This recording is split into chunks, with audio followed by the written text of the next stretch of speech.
Welcome to Season 5, Episode 6 of Solarpunk Presents, in which Ariel sits down with Dr. Anne Pasek to talk about low-carbon research methods in order to lower the carbon footprint associated with academic work.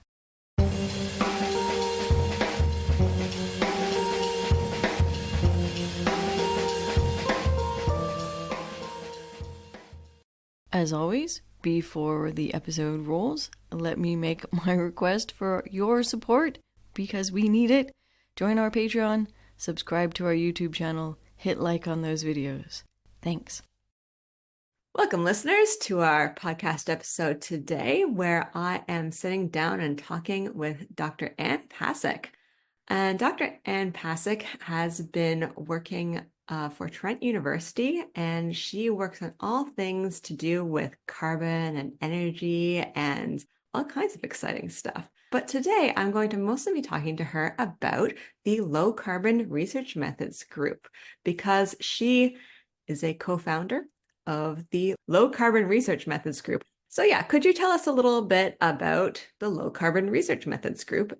So it is a loose network, I would say, of folks in and beyond academia who are interested in exploring how climate change is going to impact what it means to be a researcher, not only in terms of what we study, because I think lots of people are beginning to have that conversation, right? We want to find connections to climate, to energy transitions, and find a way to make our work in whatever field we belong to relevant and helpful in accelerating those efforts. But we also want to ponder how climate change is going to affect the how of how we do research. Given that there's many changes coming at us, some of which we can opt into early, some of which will show up unannounced and disruptively on our doorstep, it seems fair to begin to speculate that, the enterprise of producing knowledge in a warming world will look a little bit different. Contemplating what those impacts might be, how we can get ahead of them, how we can shape them in ways that, again, also help accelerate questions of energy transition and climate justice are top of our mind, as well as, the broader insight that we hear in a lot of climate organizing circles that to address climate change, we need to change everything, which means that we are looking at an unprecedented opportunity to make different decisions in how resources get distributed, in how we build networks, how we value certain kinds of knowledge.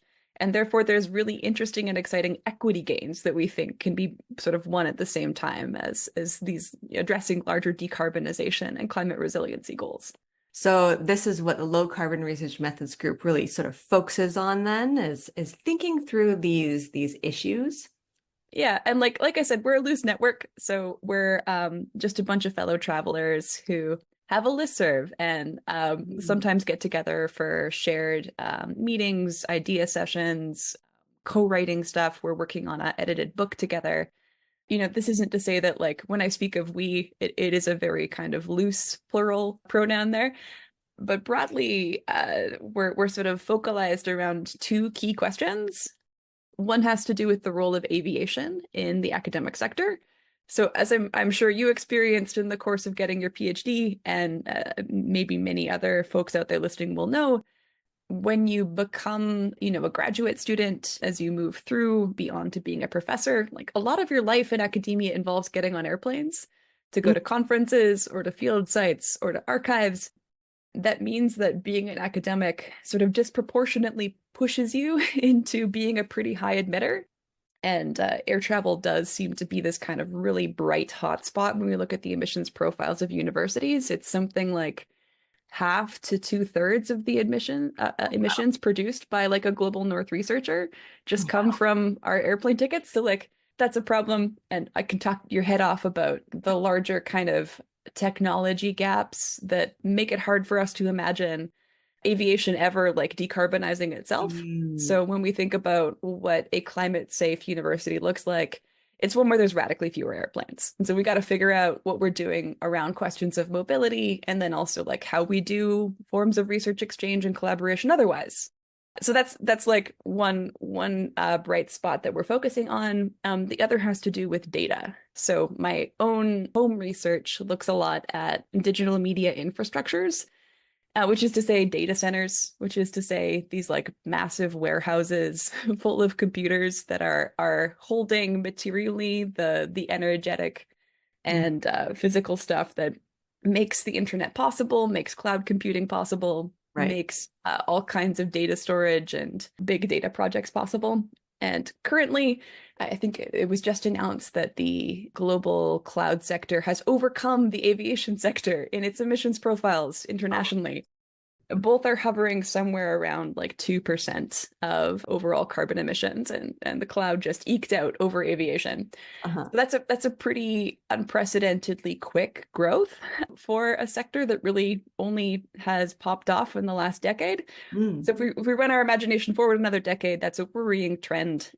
And it's also something that I think academics need to increasingly ponder when we contemplate the perils of integrating AI into our research process or questions of data sufficiency. The goal is to get on less airplanes. We should also think about like rebound effects that might follow from putting everything on the cloud.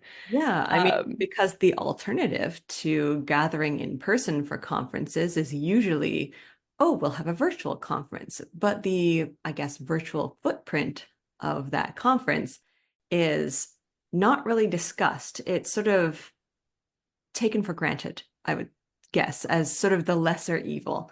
And how much lesser it is sort of up for debate. And it's just, I think, a poorly understood facet of, going remote and ostensibly to save the climate, but what are we really doing here?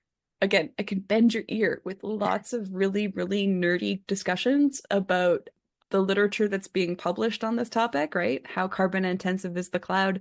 Also, what unresolved questions are in that literature? But the big picture thing that I'll just underline is that it's almost assuredly all the time better to do a virtual conference than an in-person one if you're dealing with putting folks on airplanes.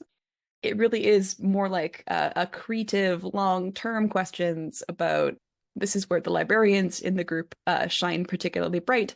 What's worth keeping, what's storing, and then also where do we sort of see things going in the next 10 years with all sorts of digital dragons on the horizon, with blockchain schemes, and again, this looming monster of AI on that could go in many directions, many of them quite bad for the climate. I feel like every single day I encounter new news about AI and its new capabilities, and that it all comes at a price. And what is that price? And thinking about that is really important. So I'm really glad that this low carbon research methods group exists. What prompted you to sort of get people together about it? Like yourself, I was trained up in the energy humanities, thinking all about the ways in which the sort of energetic story of contemporary, modern, Western cultural forms is really under the surface, is really a kind of substantive part of a lot of the social norms and relations we take for granted. What our idea of success looks like is a pretty oily story. And I also grew up doing a lot of research in feminist science and technology studies, where there really is an emphasis on being very self-reflexive in the position from which you speak, so that, you are not trying to make universal statements. You're trying to be a little bit more accountable to the epistemic foundations you work from, and maybe you're also going to get curious about those. And so, you bring those two traditions together, and suddenly you get tempted to make a really complicated appendix to your dissertation, in which you do a really hack job of making a carbon footprint of your research process. Oh, really? Again, we could talk more about the interesting politics and like research questions that go into the history and practice of carbon footprinting. It's very much like seeing if I could use a bad tool to nevertheless find something interesting. I crunched the numbers from like all of the trips I had taken to go to conferences and research sites, all of the kind of like digital interviews I had done, all the stuff I had downloaded, all the physical books that I had purchased. And I'm like, maybe I will find an interesting story here. And the story that I found was that it was 95% airplanes, and that the kind of carbon footprint of my PhD was pretty comparable to like my lifestyle emissions, just like living as a poor grad student in New York for a year. There were these like orders of magnitude differences in the data that told me that there was a kind of like apples and oranges thing going on here, Mm. that there really was only kind of like one story to pull from this, and that was that airplanes are really bad and airplanes are involved in the research process. That prompted me to write an editorial in a cool journal called Engaging Science and Technology Studies, ESTS, where I'm like, given that there are these really stark differences between these different modes of doing research, could we make a kind of rough and crude like cut and be like, over here, we've got high carbon research methods, research that requires an airplane to do. And over here, we've got low carbon research methods, everything else. Ah. And, what would the world look like if we only had access to low carbon research methods? Or rather, that, the high carbon stuff became far, far less taken for granted and maybe, distributed in ways that were cautious of planetary limits. And then also, the fact that, like I mentioned, the further you go in academia, the bigger your star becomes, the more resources accrue to you, and therefore the more carbon emissions get popped off. The more you get, the more you spend, right? Yeah. So it's this kind of system that like rewards success with success, makes these kind of like rock star figures in our fields. And then also just kind of like hoards resources to those singular figures. Yeah. So that's where the kind of equity picture, I think, comes in. Because it's an interesting experiment to think about, right? Like if you could only get on an airplane once a year to do your research, how would you spend that ticket? You probably wouldn't go to a conference that you give a bad 15-minute paper at and then go hang out and check your emails at the bar for like the rest of the weekend, as often happens to many people. Chances are you would use that plane ticket to go somewhere that was substantially meaningful to you and your research community. Maybe that's doing some longer term field work. Maybe that is having a good chunk of time to work in an archive. And then for the rest, you'd have to find other ways to build a research community and access data and collaborate with people remotely. We know, I mean, I wrote this in 2019, and as we all know, a global pandemic happened right after then that made this question far less hypothetical. So, Yeah. we've had this like unfortunate natural experiment happen where a lot of people went through a lot of stress, and I think it's hard to kind of peel away the angst of those years, angst that still is very much in the room with a lot of us today, from the kind of innovation and adaptation that came from those constraints. So we do know that a lot of groups shifted to online conferences. Those shifts were sudden. Those shifts were not always the best designed and most elegant UI designed creation for the participants. At the same time, like a lot of good came out of it. Rates of participation from early career researchers and from women skyrocketed when you didn't have to get on an airplane. You didn't have to find childcare. You didn't have to find travel funding to participate in an exchange. I think that kind of bears a really important clue to how we think about what climate action and academia might bring, and who the potential winners of that might be.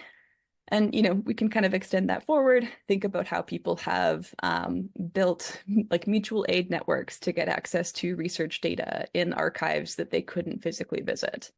Or, the beautiful work that happens in some of the grayer legal areas on the internet where people are swapping resources and primary sources and documents, just because it's good to share this kind of stuff.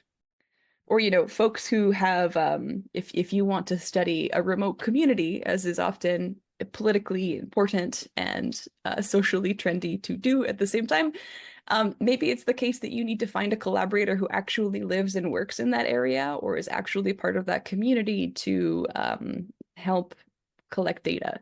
And maybe that person, is better able to negotiate like authorship credit on the stuff that's written about this community because they are kind of substantively in charge, rather than having a researcher kind of like parachute in from afar, collect data, and then just leave. there's been this and this is just me being very enthusiastic and ranting at you, but there's been a wider turn in social theory recently to think about like critical mobility studies, tracking all the ways in which our capacity to move through space makes certain forms of knowledge and power and privilege possible. And we know that that mobility is deeply tied up into energy regimes and our access to things like travel funding. So there's all these ways where these intersecting questions of climate harm and like social hierarchy congeal in the current academic system in ways that we would, many of us, broadly like to reform.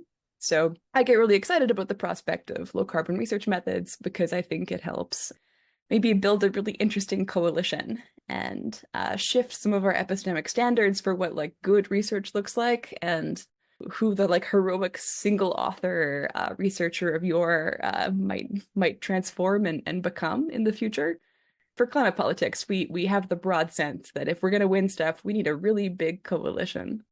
This is me kind of projecting those that analysis into my own employment sector, and yeah, thinking about how academia could move and transform itself to become something a little bit better. What are some of these like low carbon research methods?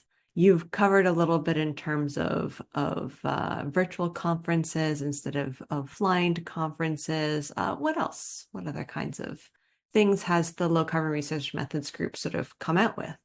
So I think it's going to look pretty different in each discipline because research methods, two different people in academia have different degrees of intellectual primacy and coherence.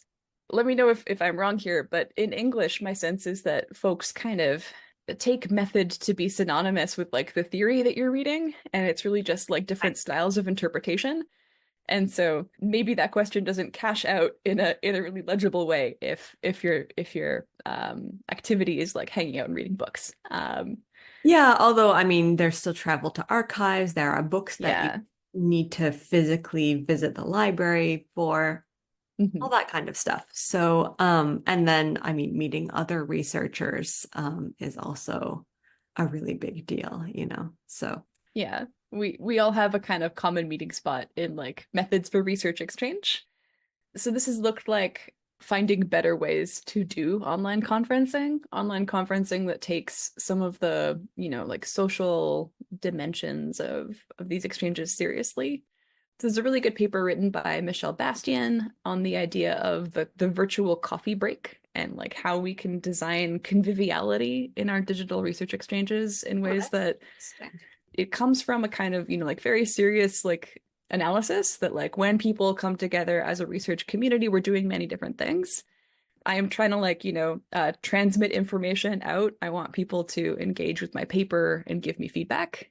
It's also a constitutive question. We're sort of communicating to each other what we think being a good researcher looks like.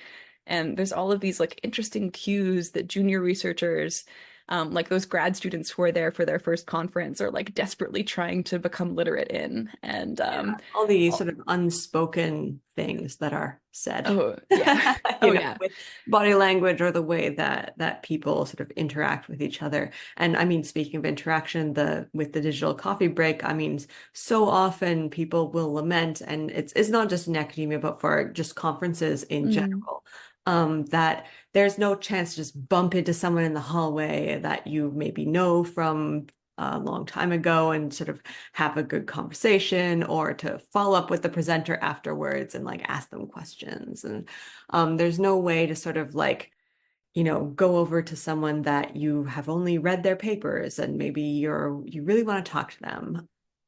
So triangulating that and sort of negotiating those difficult social interactions through, the medium of the internet can be, I mean, so many people just think like, oh, well, the only way that I communicate with someone is to send them an email. And it would be really weird for me to like send someone an email while a conference is going on. I don't know what is my blueprint here. So Yeah, yeah.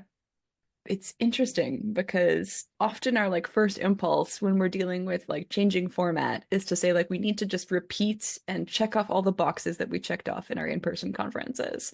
But our in-person conferences are kind of broken, I think, in a lot of ways for a lot of people, right? I mentioned like the kind of like financial barriers that prevent a lot of people from even entering those rooms. Yeah. And then there's also, you know, these really complicated social scripts, which are poorly explained. If, for instance, you're sober, you're going to find all of those like wine networking events perhaps a little bit tedious, perhaps a little awful. Yeah. And there's just this like kind of, you know, subtly but maybe cruelly communicated kind of hierarchy that, you know, there's all these guides on how to corner a senior academic in an elevator and get invited to lunch as like the primary outcome of going to this thing in the first place. So that's not great. And it's difficult to imagine how we could kind of perfectly reenact that online. But there are interesting experiments that are trying to ask what different media might do differently and how we can lean into those strengths. So for Michelle Bastian's conference on the social life of time, that included using this program called Spatial Chat, which gives you a little spatial icon and dynamically adjusts sound based on how proximate your icon is to others in this two-dimensional space. So you're kind of playing a little video game. It also included programming things like concerts, which was kind of lovely, especially during the lockdown, right? When you probably weren't leaving your house in various parts of the world. It was also the case that because they were a conference about time and space together, that meant that you didn't take for granted the fact that everyone would be awake at the same time and equally acute to participate in a given panel. So there was this like 24/7 revolving amount of programming that people would drop in and out of. And again, like all these decisions are constitutive of what we communicate to the wider community of researchers. And it was a way of saying, you know, if you live in Taiwan, your time zone is valid. You don't have to get jet lag and like, you know, hop yourself up on energy drinks to try and show up and make a cogent comment in like a New York-based conference. Because I mean, if you're traveling across time zones, you're not exactly bringing your best self to the conference. I certainly At least am I not. certainly don't. Yeah, So no. It's finding ways to kind of like lower the physical and material strain of participation and then creating other fora for people to have less scripted conversations with each other. I've also seen really, really interesting and increased enrollment in like mentorship programs. So having people get paired up by the organizers to have these one-on-one chats, like a senior person and a junior person. Yeah. And those are often quite lovely. I've participated on either side and had a great time in those exchanges. Sometimes, again, because a lot of these thoughts for me come down to questions of like, what is the medium? And also how do we better design for the outcomes we want? It can be finding ways to invite participants to give you the feedback that you want in the format that you want. You know, I'll always end all of my digital talks with email being like, please send me an invite if you want to have digital coffee. It's okay. It's not weird. We can talk a little bit more later, maybe about DIY methods, the zine-based conference we organize, and all the ways in which people have, you know, opened up. I'm going to ask you about the whole zine thing because that's just not something that, I mean, it's not a traditional outlet for academic publishing for sure, and it's not something that, I mean, I do have colleagues who did, you know, study, you know, little magazines and all kinds of interesting different print formats, but I didn't know anyone who was actively working on zines to publish their own research. And so I want to ask you about that. If you're ready to talk about that, I don't want to derail the entire conversation. Let's go there. Absolutely. All right. For those who don't know, zines is short for magazine, but it's since come to mean any kind of self-published print, usually print, sometimes digital publication. So anyone can make a zine because anyone making something makes it a zine. The definition is that loose, which means that it is a format, it's a genre of communication that's like really underdetermined. Like we don't know what these things look like. You could take it in any which direction you please. And so as an experiment in trying to research and learn more and develop better practices for what research exchange might look like in a world without airplanes, the Low Carbon Research Methods group and my excellent students here at Trent, shout out to Case Scheller and Sarah Rayner, who have been really, really helpful and integral in running 2 years of this conference. We do a conference by zine, a conference by mail. Like a lot of conferences, we will have a call for papers or a call for proposals. People will send us abstracts. There will be a juried process to pick a shorter list from our total submissions of the abstracts we're going to greenlight, and then people either produce and print their own zines and mail them to us, or they send us files and we print the zines for them, and then everyone gets a package in the mail. It's a beautiful, exciting, quite delightful moment because mail is lovely and because the zines are really lovely. People have run in many different directions. We've gotten people who've printed large newsprint maps that represent their research. We've gotten people who've made gorgeous collages. There are a lot of field guides, beautiful prints, sometimes that have, like meaningful components from the research process, like integrated into the very paper that they are printing on. So it's a kind of way of unlocking a lot of creativity that you wouldn't otherwise know is in the room of all of these researchers, asking them to think about what the best format and aesthetics might be for how they communicate their ideas. And then just kind of like wrapping them up as a gift in a big bow and sending them out into the world. Sounds like along with research, participants get basically, like an art book. That's amazing. What an experience. A bunch of little art books. Yeah. We also digitize all of the submissions. We make plain text versions of them for accessibility, and we host them online. They get uploaded both to our website and HCommons, where they're assigned a DOI, so people can cite the proceedings, and this will sort of count to people's CVs. It will look like, real research. Yeah. But it is this kind of way of saying, if we're going to change things up dramatically to find ways to interact and share ideas outside of airplanes, there's many ways that could look like. And so it's a kind of open invitation for people to show up with ideas, sort of auditioning for the future. Oh, that's really cool. I mean, when you pitched this conference, or I guess came up with the conference call, I guess, how did you, I don't know, what kind of response did you get?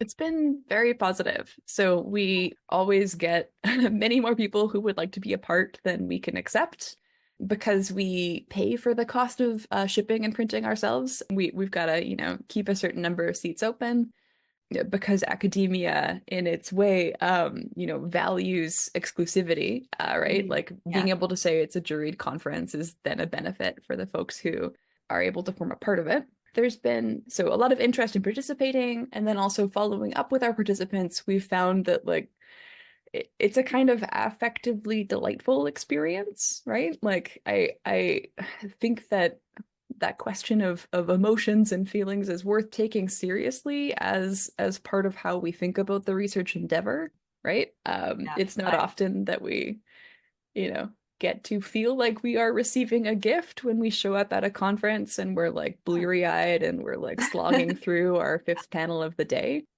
But, maybe research, this is just a little bit sentimental, but there is something of a gift to it, right? Like we put kind of uncountable hours into the sum of our education, the background work of preparing a new idea.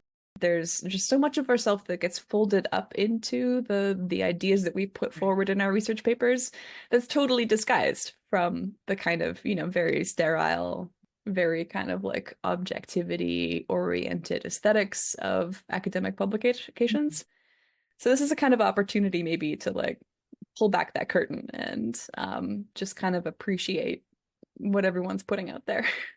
Yeah, for sure. I think infusing, like research and conference proceedings with affect is a really beautiful way to get people to value that format as well, because I think most of the arguments I've seen and been in and encountered against virtual conferences come from a place of deep emotion and affect.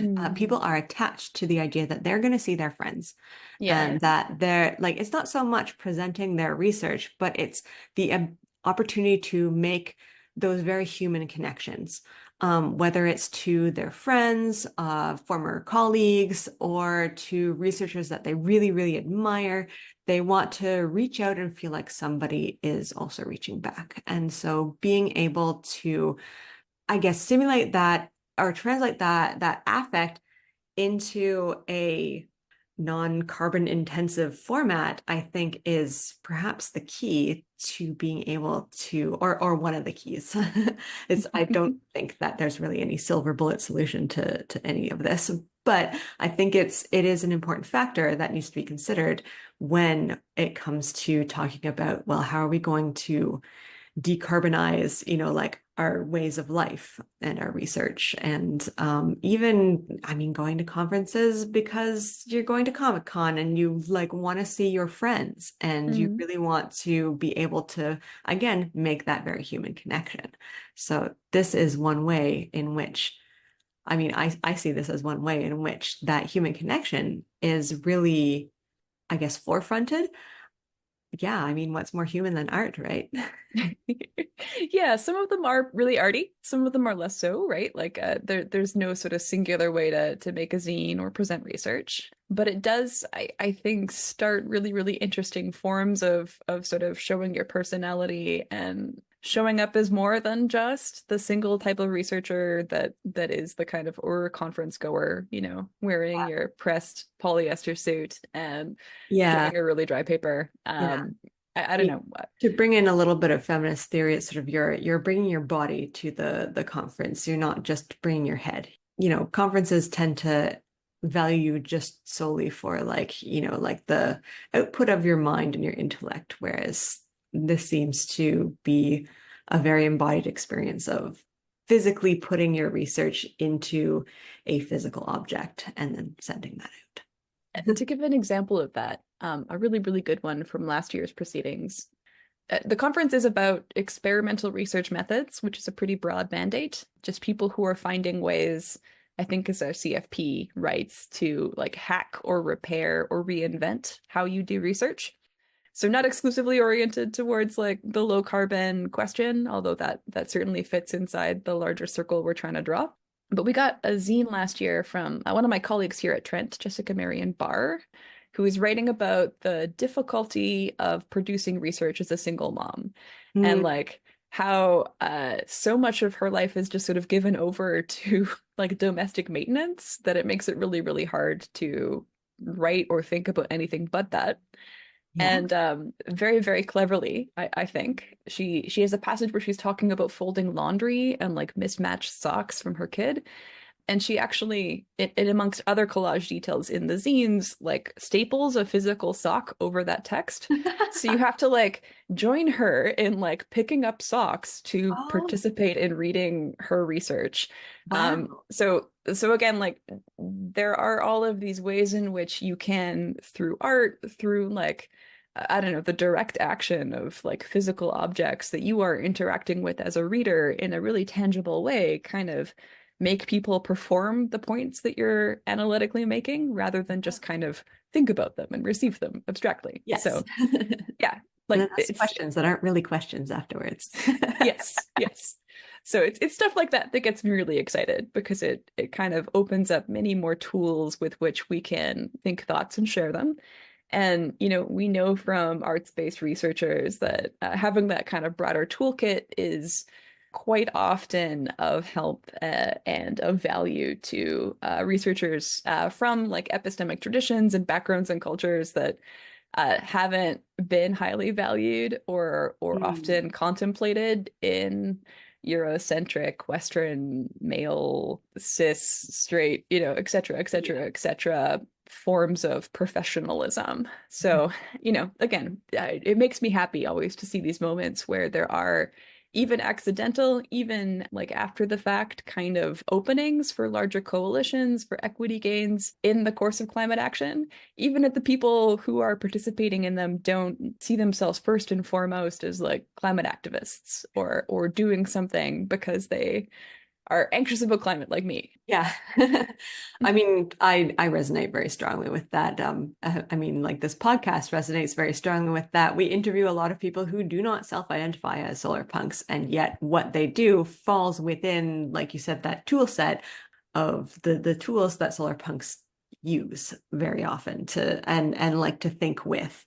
I mean, it's sort of a broad umbrella term, I guess. And so everybody's sort of contributing their own expertise to it. And so that's why we like to sort of like highlight people who maybe don't necessarily think of themselves as solar punk or what they do as solar punk, but because then that allows our listeners to think, oh, hey, maybe what I do is also kind of solar punk. And maybe there's this community that I can feel a sense of belonging to. And maybe I'm not completely alone in my sense of, climate anxiety. So Always good to not be alone in your sense of climate anxiety. I did a little bit of poking around on the Low Carbon Research Methods Group website, and I did notice that you guys talk about being hooked into this project called Solar Protocol.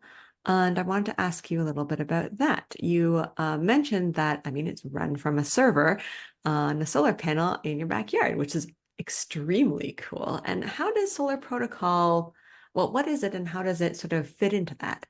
Yeah, so Solar Protocol is a online platform created by three very, very cool, smart people and dear friends, Tika Brain, Benedetta Piantelli, and Alex Nathanson out of NYU. And they were really interested in finding ways to create simple to follow instructions on how to make solar powered media and share it. So how do you power and then network a little server for whatever you would care to put on a website, a library. Maybe you're going to host a Mastodon instance and have solar powered social media. That's something our research group is hoping to develop down the road. How do you solve that problem? And then they solved it. Bless them. We've got the instructions for how to do this written up together in a zine called Solar Powered Media, which you can find on the Low Carbon Research Methods website. It'll teach you how to build all the hardware to replicate what I got going in my backyard. It's really fun. It's a nice little project, and it's pretty feasible. But then there is a question that follows after that. Once you've got a bunch of people with these solar powered servers in their backyard, how do you get them to talk to each other in a way that could build a platform that would be resilient to some stuff going down at night, some stuff going down in the winter based on the movement of the sun.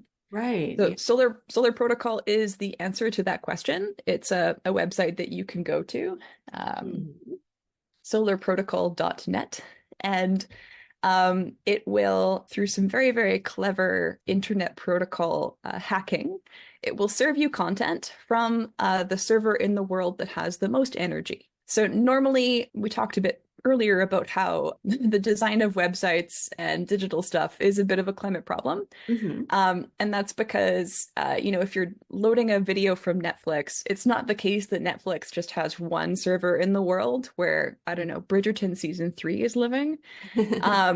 And we all want to go watch Bridgerton season 3, so we make all these requests, and some Arlington, Virginia server sends information out to us regardless of where we are in the world. Instead, because Netflix wants to give us high definition content with zero lag to many millions of people around the world, that information is held in multiple data centers in multiple parts of the world with a lot of redundancy. And current default IP traffic rules will route you information from whatever data center basically is closest to you physically, because that'll be like lowest latency fast. Okay. Yeah. So that's kind of a climate problem, because it means that there's this connection between our interest in kind of high definition rich aesthetics and speed and ease and a kind of seamless viewer experience, and heaps and heaps of data centers getting built all around the world that are cooling multiple copies of Bridgerton season 3. Oh, wow. So Solar Protocol changes that by saying, we have a kind of cloud network here, a very, very humble one that's not nowhere near the scale of those Netflix servers. But it's also the case that we are not going to load the content for you that is the quickest. It could be the case that if you load it in the middle of the night, we're going to give you content from Australia rather than content from Toronto, assuming that you are, based in Eastern Canada. So it means that we're going to sort of like flexibly, as certain servers turn on and off, and as like the load shifts based on where that energy and load might be better matched, have a kind of global network that moves things around based on what Tika calls like the natural intelligence of the sun, rather than a kind of artificial intelligence, complicated algorithm that is trying to load match for reduced lag and high definition. So that's a long, somewhat technical definition, just to say the Solar Protocol is a very good definition. That was a very good explanation. I get it. That's amazing. And I am not a techie person, so so it's a website that exists on many servers around the world, all powered by solar energy. And which server you draw will change throughout the course of the day. I am a steward in the network, which means that I maintain one of those servers. And so my server contains all the information that could host Solar Protocol websites for you. And the website has a great little library. There's lots of guides. There's also an art, like digital art exhibition that's hosted on there. So there's like cool stuff to do on Solar Protocol. And then there's also my local content, which isn't replicated across all these servers around the world. This includes the Low Carbon Research Methods Group website, which, therefore goes off at night, is intermittently available. And that is a kind of interesting prompt for how we have different expectations for what we want digital networks to do and achieve in the world, and an experiment that we're running there for.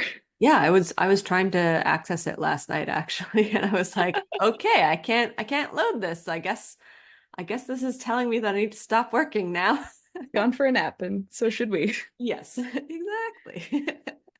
Well, thank you so much for talking to me today and talking me through all of this. This is fascinating. And I'm so glad to hear that this is a movement that's happening in academia, and you're really thinking very deeply about these issues that I think are pretty crucial for us to consider as we go forward. I mean, every single sector in our society is going to need to grapple with what does it mean to live in a climate crisis, and what does it mean to go low carbon? And these are really important questions to ask. And I just want to thank you so much for joining me today and explaining a little bit about what it is that you do. Well, thank you. I'll throw out the broader invitation to any listener. If you're interested in joining this little loose network of folks, we're more than happy to have you. Feel free to shoot me an email and I will add you to our listserv. I can pop you on the website if you'd like to be on the website and just be a part of these conversations as they move on through. That's awesome. Yeah, and I'll also just kind of extend the encouraging idea that if you are interested in these questions of climate, affect, equity, justice, and what the future should look like, could look like, needs to look like, that's radically different from the present, insofar as you can, I encourage you to experiment with, whatever sort of prefigurative moment or technical proposition or artistic idea might occur to you in your own life, in your own professional work.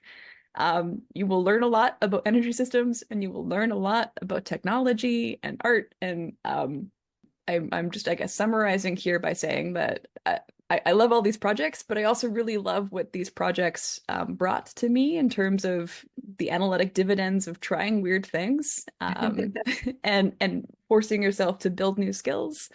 Because, it's part of the joys of thinking about what climate action could look like and how we shift away from being anxious about climate change in our apartments alone is building new capacities that make us more effective actors in the world.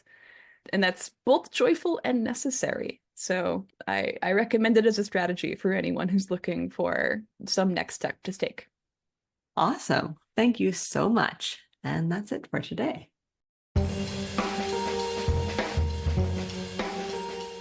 Thank you for listening to Solarpunk Presents, a podcast hosted and produced by Ariel, Kroon, and Christina de la Rocha. The audio for this episode was recorded in part on the traditional territory of the neutral Haudenosaunee and Anishinaabe peoples. And in Germany. The opening and closing music for this podcast is Water Cooler Gang by Monkey Warhol, available for use under the Creative Commons Attribution 4.0 International License. Don't forget to support us on Patreon at patreon.com/solarpunkpresents. Every little bit helps us keep bringing you discussions and interviews.